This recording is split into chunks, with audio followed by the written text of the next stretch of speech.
स्वागत है आपका इंग्लिश ट्रांसलेशन जो हम सीख रहे थे उसके सेकेंड वीडियो में। और आज हम बात करने वाले हैं करेक्ट सिंटैक्स की, जो हमने चर्चा की थी पुराने वीडियो में, उसको हम डिटेल में पढ़ेंगे। अब इसमें हमको क्या पढ़ना है? सबसे पहले translation of different type of sentence. क्या? Translation of different types of sentences।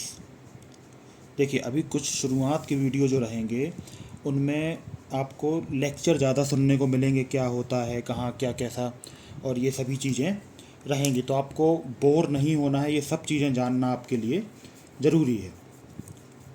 और अगर इन वीडियोस को आपने बहुत अच्छे से देख लिया तो ट्रांसलेशन कैसे किया जाता है इसमें आपको एक भी कठिनाई कभी नहीं आएगी।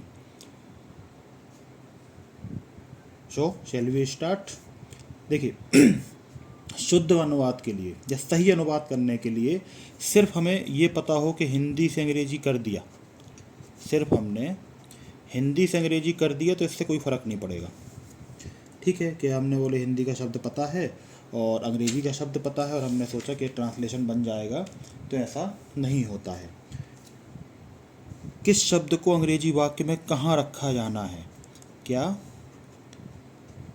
किस शब्द को कहाँ रखा जाएगा, ये बहुत महत्वपूर्ण है, क्योंकि शब्दों के क्रम बदलने से सेंटेंस बदल जाते हैं। शब्दों के क्रम बदलने से सेंटेंस बदल जाते हैं। अब सेंटेंस देखिए, सेंटेंस कई टाइप के होते हैं, जैसे affirmative, negative, affirmative, negative, interrogative, affirmative, interrogative, imperative. Imperative होते हैं आज्ञा सूचक। इम्पेरेटिव, इसमें शब्द इधर उधर करके और वाक्य के मायने या सेंटेंस के मायने बदल जाते हैं। ठीक है, अब हम बात करते हैं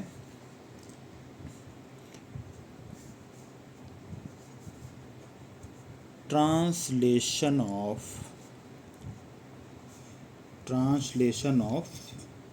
simple sentences. Translation of simple sentences. Translation of simple sentences. तो सबसे पहले यह जानना होगा कि साधारण वाक्य होता कैसे है उसका अनुवाद करने के पहले, या सिंपल सेंटेंस क्या होता है।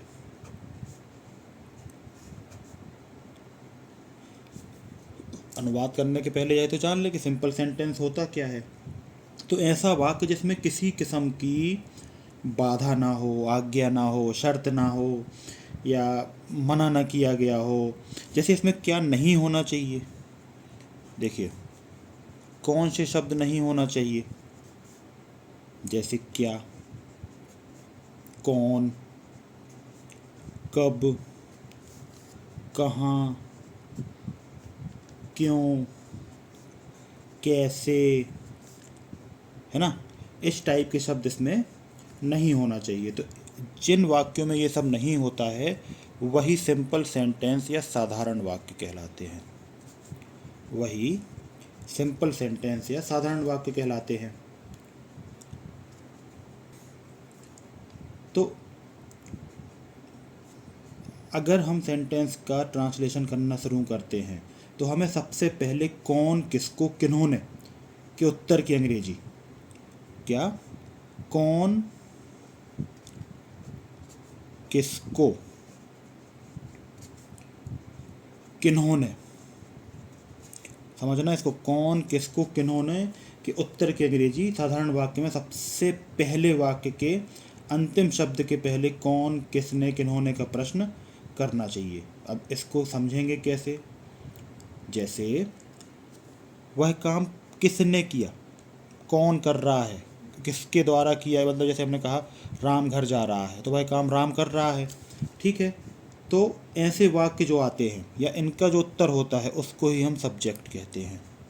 काम करने वाला व्यक्ति कौन कौन कर रहा है उस काम को, किसको, यानी किसके बारे में बात हो रही है, किन्होंने, किसके द्वारा किया गया वह, ऐसे ही वाक्य शब्दों को सब्जेक्ट कहते हैं या कर्ता कहा जाता है।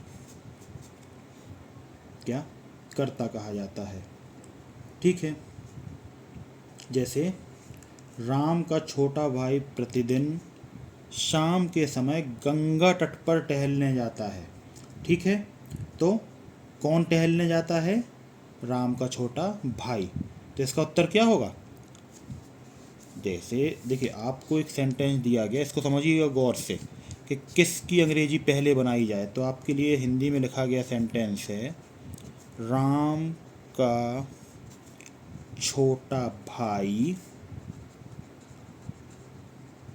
प्रतिदिन गंगा जाता है, तय करते हैं, प्रतिदिन गंगा जाता है। ठीक है, तो कौन जाता है, कौन का प्रश्न ढूंढे, तो कौन है? राम का छोटा भाई, यानी हमारा सब्जेक्ट क्या है? राम का छोटा भाई। तो सबसे पहले किस चीज़ की अंग्रेजी बनेगी? इसी की, Ram's younger brother.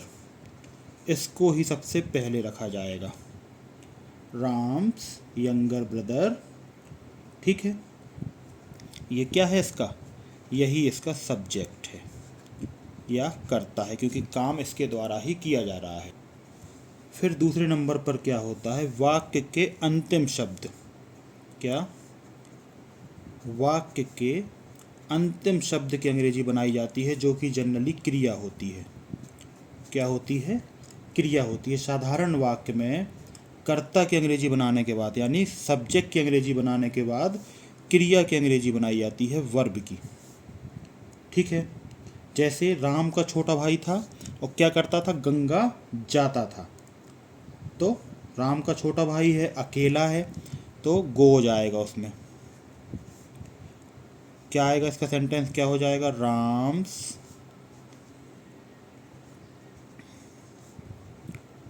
Younger brother goes to Ganga daily.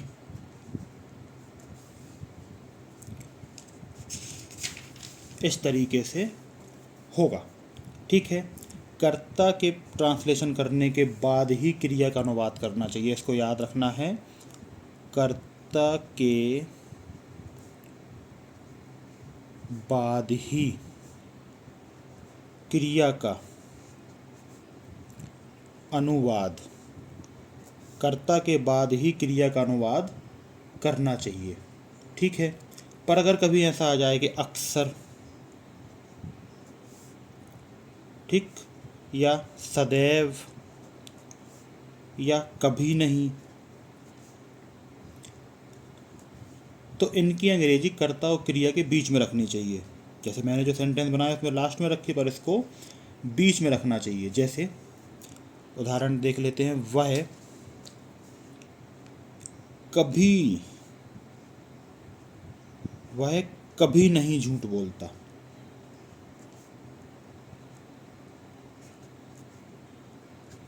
ठीक, तो इसका अनुवाद क्या होगा? वह नेवर टेल्स अ लाई। इस तरीके से होगा। आई थिंक यहाँ तक आपको क्लियर हो गया होगा। इसके आगे हम बात करते हैं तीसरे नंबर पर। तीसरे स्थान पर किसकी अंग्रेजी बनेगी जिसमें हमें इन प्रश्नों के उत्तर मिले? क्या, किसको या किनको, यानी कि कर्म की अंग्रेजी बनाई जाती है। ठीक है, साधारण वाक्य में कर्ता की अंग्रेजी, फिर क्रिया की अंग्रेजी के बाद अंतिम शब्द में के साथ में क्या, किसको, किनको, इसी तरीके के प्रश्न करना चाहिए और उसकी ही अंग्रेजी बनाई जाती है। जैसे सत्य प्रकाश जी अपने भाषण में हमें सुनहरी शिक्षाएं देते हैं। क्या है? देखिए, सत्य प्रकाश जी अपने भाषण में, सत्य प्रकाश जी अपने भाषण में हमें सुनहरी शिक्षाएं देते हैं, सुनहरी शिक्षाएं देते हैं। तो इसका अनुवाद क्या होगा? सबसे पहले हम बनाएंगे इसकी अंग्रेजी क्या होगा? सत्य प्रकाश गिव्स, सत्य प्रकाश गिव, फिर क्या आया इसके बाद? सुनहरी शिक्षाएं, यही अधिक है तो सत्य प्रकाश गिव्स गोल्ड। देखो सत्य प्रकाश आया, फिर क्रिया आ गई, गिव्स गोल्डन लेसन, या लेसन्स भी हो सकता है, ठीक है। तो इसको ही क्या बोला जाता है? लास्ट को ऑब्जेक्ट बोला जाता है, या कर्म बोला जाता है। कि काम क्या था? सुनहरी शिक्षाएं दे रहे थे ना, तो यही तो काम था उनका कि वे हमें सुनहरी शिक्षाएं देते थे, ठीक है। चौथा जो रूल होता है वह है कि अंत में, लास्ट में कब और कैसे ये प्रश्न करना चाहिए। क्या? कब और कैसे ये प्रश्न करना चाहिए। जैसे देखो इसको लिख लेते हैं, कब और कैसे, यही प्रश्न हमें सबसे लास्ट में करना चाहिए, ठीक है। जैसे जो हम सेंटेंस कर रहे थे, सत्य प्रकाश प्रतिदिन सायंकाल गंगा के तट पर धीरे धीरे टहलते हैं। सुनिएगा, सत्य प्रकाश सायंकाल गंगा के तट पर धीरे धीरे टहलते हैं। इसकी अंग्रेजी क्या होगी? सत्य प्रकाश वॉक्स स्लोली, ठीक है। अब लास्ट में क्या था? गंगा जी के तट पर, on the bank of Ganga, ठीक है। तो Satya Prakash walk slowly on the bank of Ganga, ठीक है। कहाँ मतलब टहलते हैं? शाम के समय, तो हमने लिख दिया walk slowly on the bank of Ganga daily in the evening.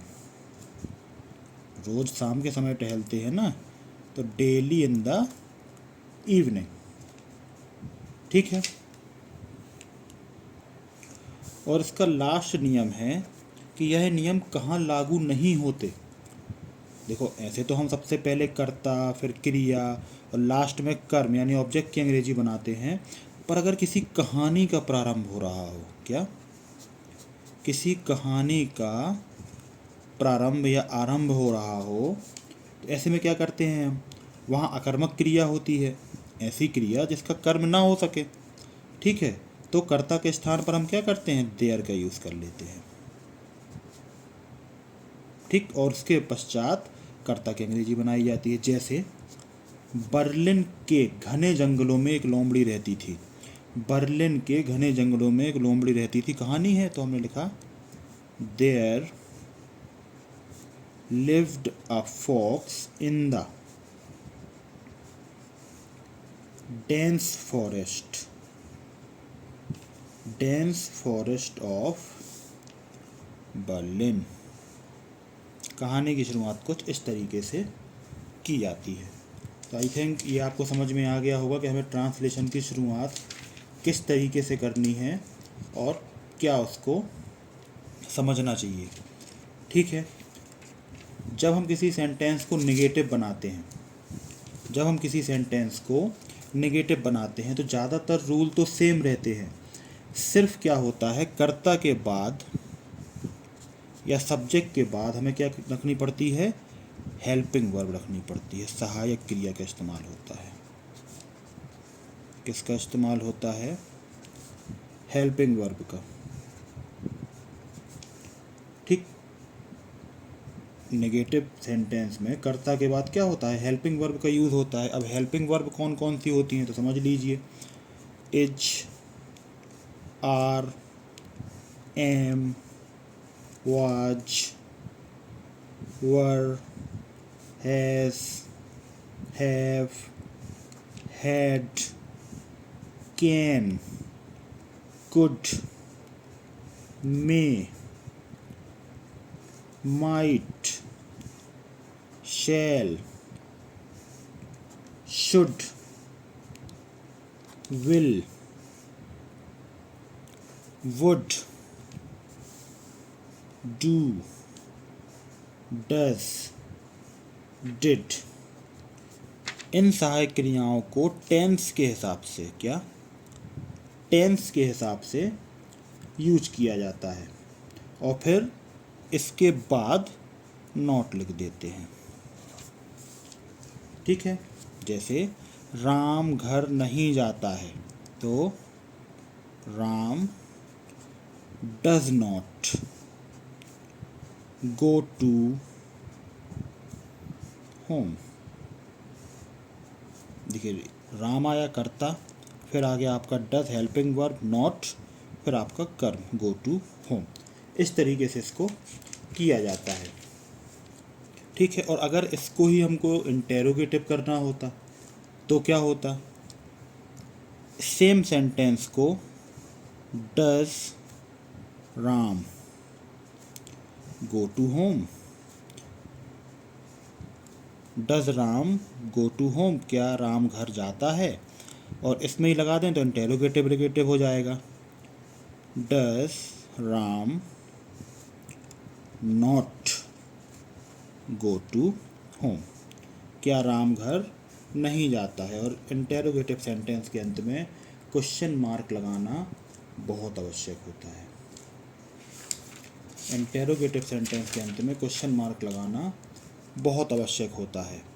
तो आई थिंक आप ये समझ गए होंगे कि ट्रांसलेशन करने के लिए हमें क्या करना होता है। सबसे पहले सब्जेक्ट की इंग्लिश बनाई जाती है, उसके बाद वर्ब और एंड में ऑब्जेक्ट। इसको बहुत सरल तरीके से भी समझाया जा सकता था, पर आपको डिटेल जानना कम से कम एक बार तो ज़रूरी है कि असल में काम कैसे करता है। ठीक है, तो जब हम हिंदी से अंग्रेजी बनाते हैं सबसे पहले सब्जेक्ट, फिर क्रिया और उसके बाद ऑब्जेक्ट। ठीक है, हिंदी में क्या होता है, राम घर जाता है, घर पहले ही आ गया, इसमें घर सबसे लास्ट में आया। यही फ़र्क रहता है हिंदी और इंग्लिश में मेनली। तो ये था आज का वीडियो। अगली वीडियो में हम बात करेंगे टेंसेस के बारे में। ट्रांसलेशन सीखने के लिए टेंसेस का बहुत योगदान रहता है, तो टेंसेस को भी हम डिटेल मैनर में ही पढ़ेंगे ताकि आप एक बार में ही उसको अच्छे से समझ सकें। मिलते हैं अगले वीडियो में। Thank you.